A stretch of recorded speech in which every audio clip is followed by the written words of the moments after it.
გორელმა მამაკაცმა, რომელიც სასჯელს ოჯახში ძალადობისთვის იხდიდა, ციხიდან გამოსვლის შემდეგ ძალადობის მსხვერპლი ცოლი და მცირეწლოვანი შვილების სახლიდან გააგდო.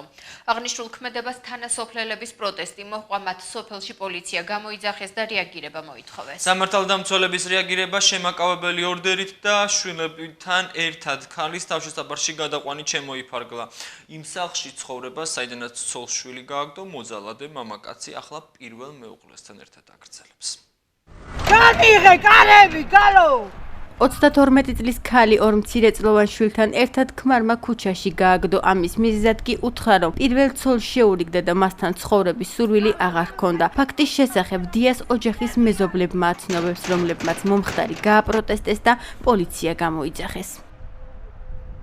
დილა რო გათენდა, მე გარეთ ქუჩაში გამოვედი და ეს ნათია, დედა, შვილებით იყვნენ გარეთ ჩაცმულები. ეგ იდგა დილის მერე შავი მანქანა, რაღაც ფირმა მანქანა. ამ მანქანაში ბრძანდებოდნენ, ელოდებოდნენ, ამათ რომ გასულიყვნენ სახლიდან და ესენი შეჭრილიყვნენ სახლში.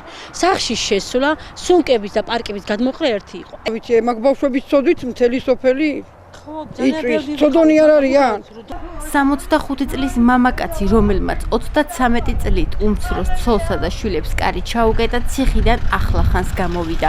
ის ამავე ცოლზე ძალადობის ბრალდებით ერთ წელზე მეტხანს იყო დაკავებული. მეზობლები ამბობენ, რომ მან მისი შვილების დედა რჩივილი არაპატია და სამაგიერო ქუჩაში გაგდებით გადაუხადა. თქვენთან ცხოვრება არ მინდა და ბავშვებს ისაკდება ახლა ართმევს. პროსი გოგო აქ ახავ.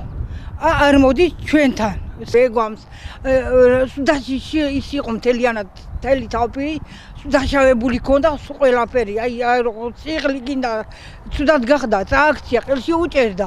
ხეში დავიჭირეთ. წელიწადია 3 თვე მისცა. აი ახლა გამოუშვეს ეს ბოლო ხანია.